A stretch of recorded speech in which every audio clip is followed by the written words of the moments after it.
Welcome students. We are continuing with the classification of elements and periodicity in properties. So in the previous class we have discussed about the classification of periodic table into S block, P block, D block and F block, and we have studied about the properties of each of the block there. Now moving further here, and let's discuss about the periodicity of the uh, modern periodic table. Okay, so what are the causes of the first thing which we are going to discuss here is the causes of periodicity. Periodicity's causes. Okay, so first let's discuss about what is periodicity. The recurrence of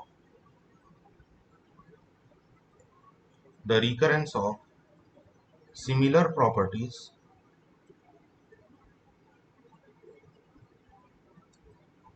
of elements after certain regular intervals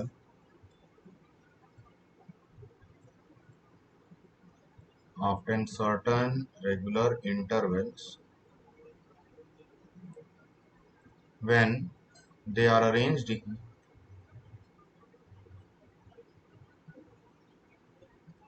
are arranged in the order of increasing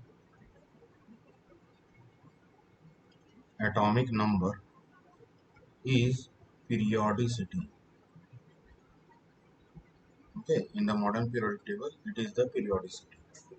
What is the causes of periodicity? For the properties of element, repetition of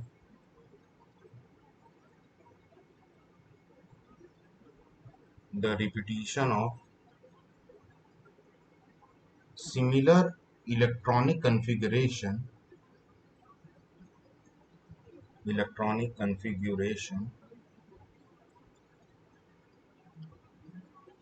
of their atoms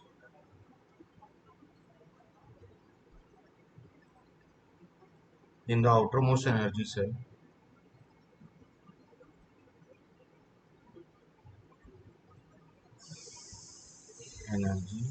shell after certain regular intervals.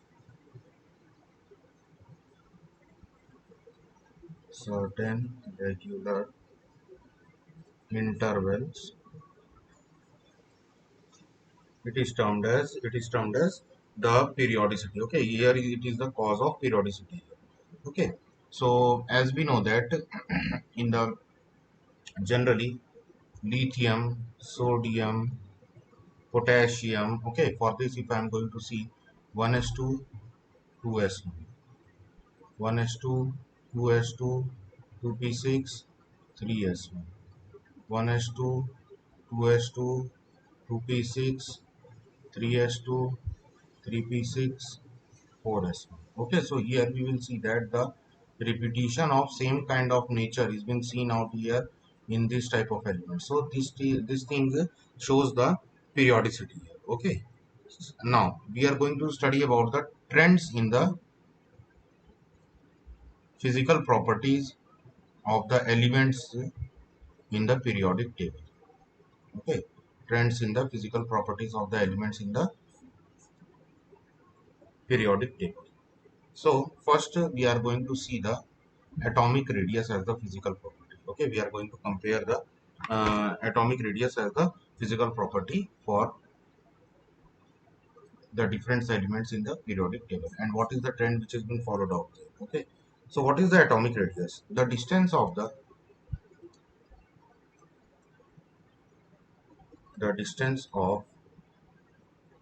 the center of nucleus from the outermost shell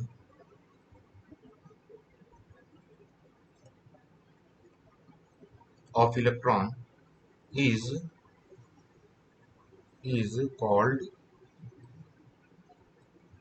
atomic radius. Okay, it has been termed as the atomic radius. Generally, the size of an atom is approximately 1.2 Armstrong. That is 1 Armstrong means 10 to the power minus 10 meters. Okay, so 1.2 Armstrong, that can be written as 1.2 into 10 to the power minus 10 meters. Okay, according to the probability picture of electrons, an atom does not have well-defined boundary. Okay, if I am going to see according to the electrons, then an atom does not have any well-defined boundary. The probability of finding the electron is never zero, even at large distances from the nucleus. It is not possible to isolate an atom and measure its radius. So the probability distribution of atom is also affected by the presence of their atoms in their neighborhood. Okay, what does this means? That it is not easy to measure the atomic radius of a single atom by isolating it with other atoms. Okay, so the probability has been taken out for their atomic radius by seeing out the neighbor atoms, okay, which is present around there. Size of atom also changes from one bonded state to another bonded state. We will see that the size of the atom changes there when it is formed. It is forming one bond state with another bond state, and this is known as effective size. That particular size of that atom is known as effective size. Now let's discuss about the atomic radius of hydrogen atom. Okay, so hydrogen atom is always formed in the form in the dihydrogen form. Okay, so in the dihydrogen form, what will happen here? We will see that two hydrogen atoms are intersected with each other, and here the radius of the half of the distance between, okay, half of the distance between two centers of the hydrogen atoms will be termed as what? It will be termed as the atomic radius here. Okay, atomic radius. So here the atomic radius will be 37 picometer for hydrogen. For H2 it will be 37 picometer. Okay, the distance between the center of nucleus of the atom and the mean position of the shared pair of electrons between the bonded atoms, it is the atomic radius or the covalent radius. Is it the covalent radius? Okay, so the definition for covalent radius is better. Distance between the distance between the center of nucleus, the center of nucleus of the atom and the mean position and the mean position of shared pair of electrons of the shared pair of electrons between the bonded atoms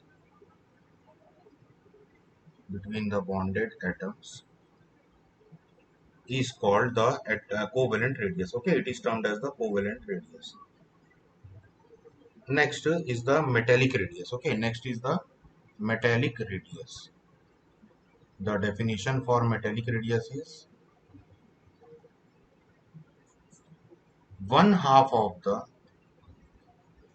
one half of the internuclear distance one half of the internuclear distance between the two neighboring atoms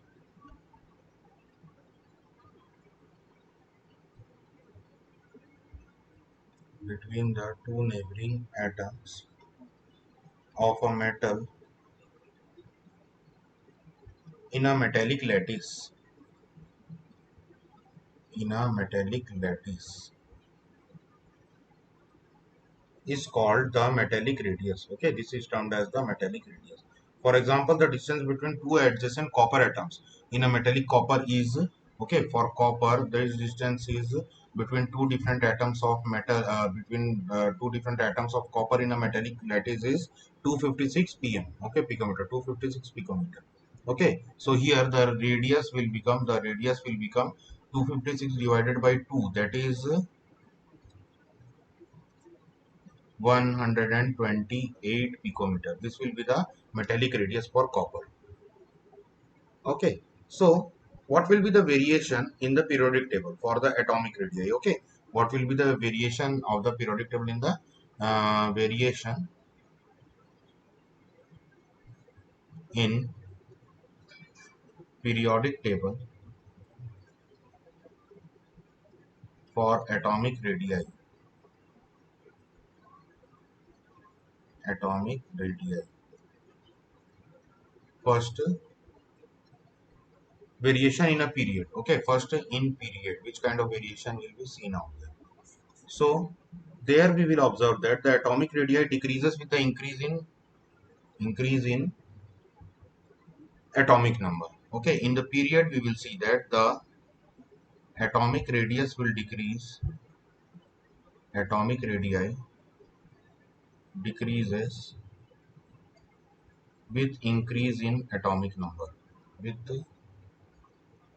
increase in atomic number along a period. Along a period.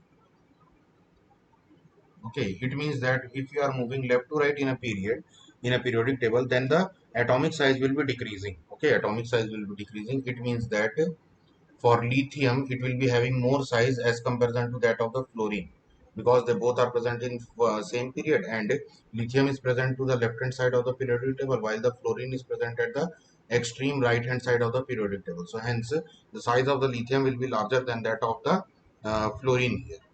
Okay, next the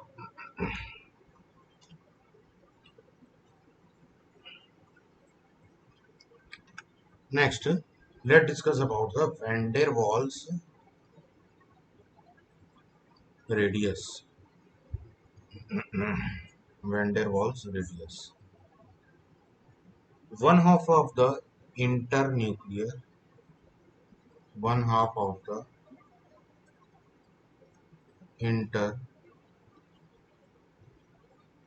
internuclear distance between internuclear distance between the nuclei of two adjacent atoms of substance belonging belonging to two neighboring two neighboring molecules in a solid state, okay, is called van der Waals radius. This particular thing is called van der Waals radius. Okay, so how to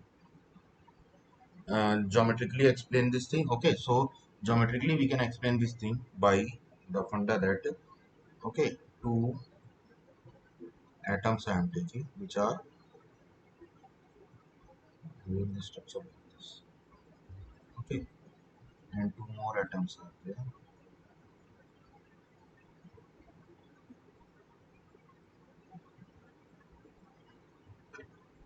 So here we will see a distance.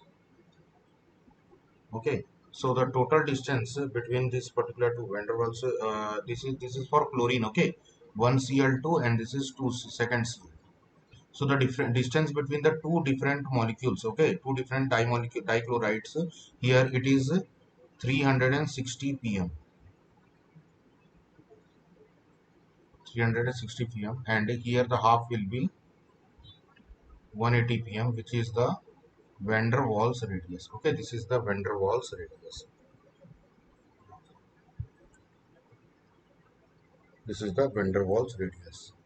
Now next, it may be noted that the inert gases such as argon, okay, or the helium, okay, they do not form any chemical compound, and therefore their atomic radius is usually expressed as the van der Waals radius only. Okay, their atomic radius is termed as the van der Waal radius only, and they are also termed as inert gas radii. Okay, they are also termed as inert gas radii. Next is the variation in group, the atomic radii of. Okay, now let's talk about the variation of atomic radii in group. Variation in group of or atomic radii. So on moving down in the group, on moving down in the group, on moving down in group,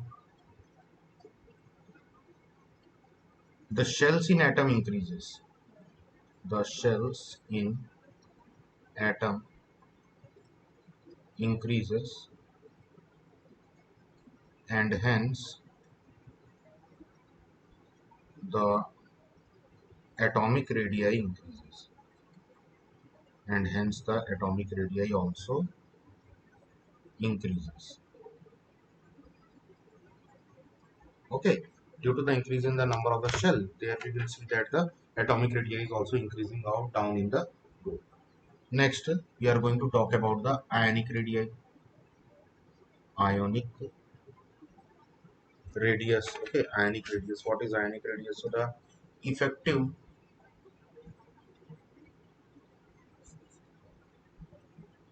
effective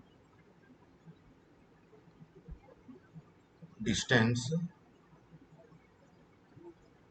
from the center from the center effective distance from the center of the of the nucleus of an ion up to which it has an influence up to which it has an influence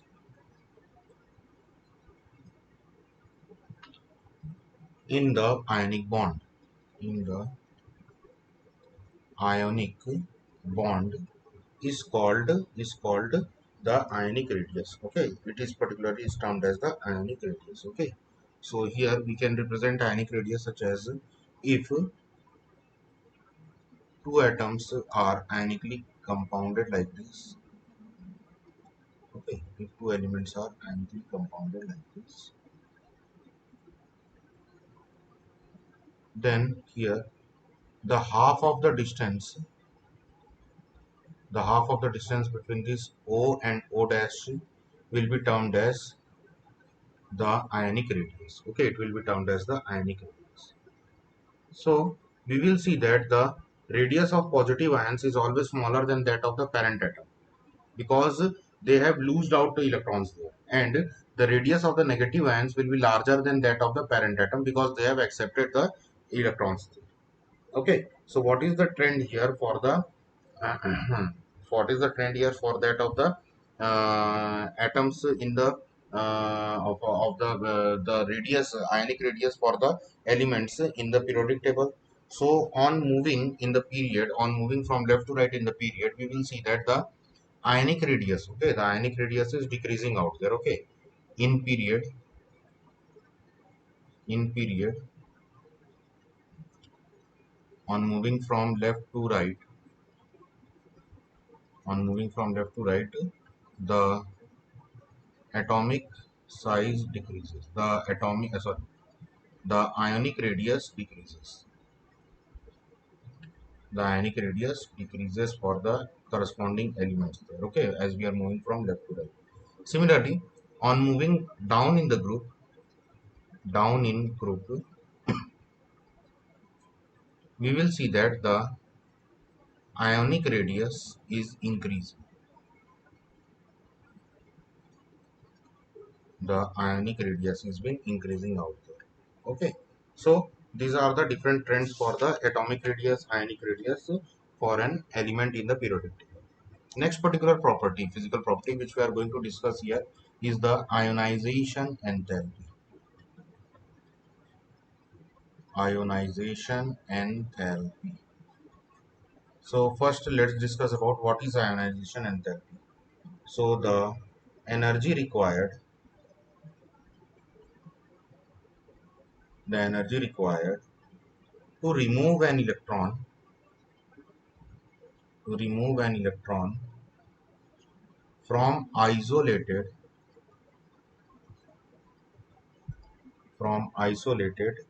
gaseous atom in its ground state, in its ground state is called ionization enthalpy or ionization heat. Okay, ionization enthalpy or ionization heat. Okay, so ionization enthalpies can be more than one for a particular atom. Okay, it depends on the oxidation state of that particular atom. If only one electron can be removed, then that particular ionization enthalpy will be termed as the only ionization enthalpy. But if more than one electrons can be removed out there, then there will be first ionization enthalpy, second ionization enthalpy, third ionization enthalpy. Okay, like this the ionization enthalpies will be present out there. But if we are talking about the first ionization enthalpy, the energy required to remove is very less. Okay, for any atom which is having, let's say, minimum two ionization enthalpies there. Okay, so the first ionization enthalpy will be very less as comparison to the second one. What is the reason behind that? The reason is that after removal of the first electron there, what will happen? The let's say this is an atom. Here two electrons were there in the first shell. So we have removed first electron from here. So after the removal of first electron, what will happen? The nuclear charge of the second electron will be increased out with that of the nucleus there. And due to this reason, what will happen? The second ionization enthalpy, the second ionization energy for the second electron, it will start to increase out there. Okay, it will start to increase here, and hence it will be more difficult to remove that particular second electron there. Okay, it will be more difficult to remove the second electron there.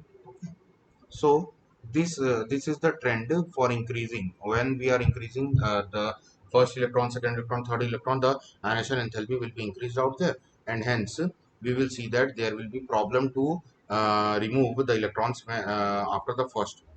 Okay, then after the second one, more energy will be required to remove the third one, and for the fourth one also this same thing will be seen out. Now, what are the factors which affect the ionization enthalpy? So the first is the size of the atom.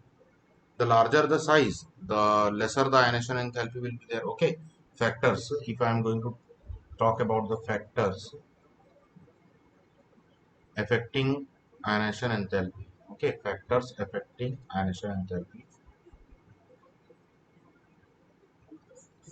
So the factors which will be affecting ionization enthalpy, the first is size of atom.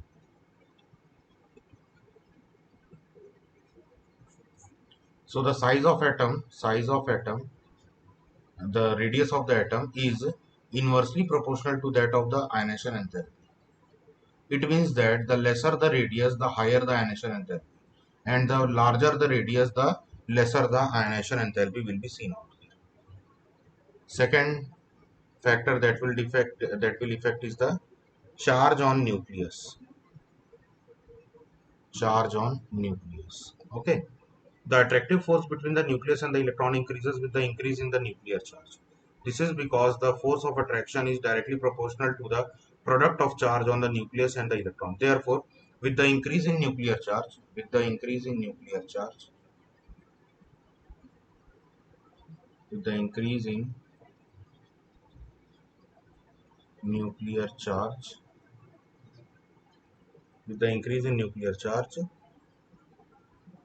it will become more difficult. It will become more difficult to remove the electron. To remove the electron. Okay, and ionization enthalpy will increase out. Ionization enthalpy will increase.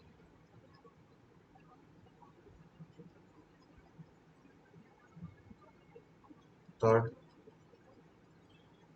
screening effect of inner electrons. Okay, shielding effect. It is also termed as shielding effect or screening effect. Shielding effect or screening effect of electrons. Okay, so what is this? In multi-electron atoms, okay, in the atoms which is having multi-electron atoms, the outermost electrons are shielded or screened from the nucleus by the inner electrons. This is known as shielding effect or screening effect. As a result of this, the outermost electron does not feel the full charge of the nucleus. Okay. If D block or F block is present, then this shielding effect is increased out there, because the D block and F blocks are having higher energy than that of the S block and P block. And due to this reason, what will happen? They will have more nuclear charge as comparison to that of the outermost S shell or outermost P shell. And due to this reason, what will happen? A shielding effect or screening effect will be found out there, and hence lesser nuclear charge will be found out there in the outermost electrons, okay, of the S block and P block elements, of the S block and S orbital and orbital electrons, okay. And hence it will be more easier to remove that particular S orbital electrons or P orbital electrons due to the presence of shielding effect. Okay. Next is the penetration effect of electrons. It is also known as what we also call them as penetration effect.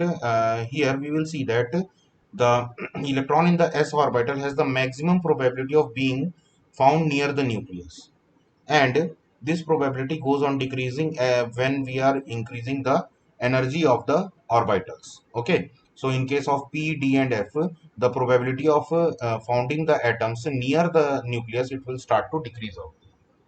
Okay, so in other words, we can say that S electrons are more penetrating towards the nucleus than the P electrons. Okay, we will say that the S orbital electrons, they are more penetrating towards the nucleus as comparison to that of the P electrons. Okay, P electrons or the D electrons or the F electrons. Okay, so hence S electrons, thus for the same shell, the ionization enthalpy will be more to remove a S electron than that of the P electron. Okay, which in turn will be more than for the D and the F orbital also. Okay, let's move further and see the trends the trends for ionization enthalpy in the periodic table. Okay, the trend for ionization enthalpy in our periodic table. So variation of ionization enthalpy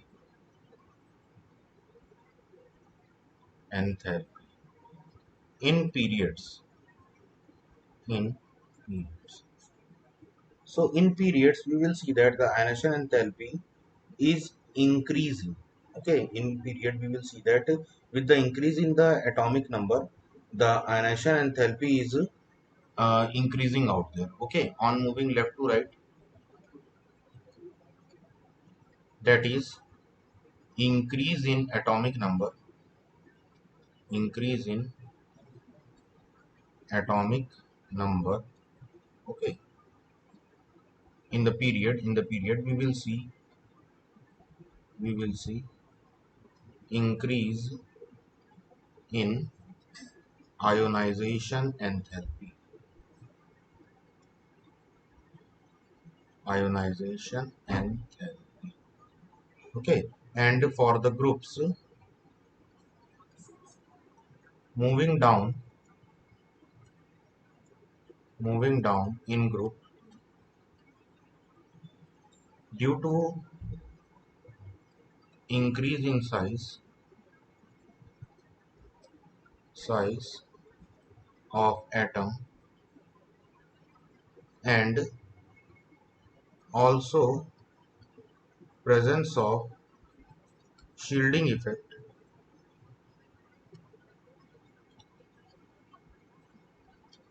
the ionization enthalpy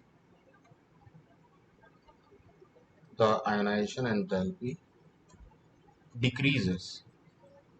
Okay, it means now it will be more easier for the down elements present in the group to remove the electrons from their outermost shell there. Okay, so these were the variation of the ionization enthalpy in the groups and in the periods. So for today we are ending the class here only, and in the next class we are going to discuss for the electron gain enthalpy, and furthermore we are going to discuss about the different more properties, okay, different more properties, physical properties of the elements, and what trends they are following in the periodic table. So for today we are closing the class here only. We will meet in the next class. Thank you.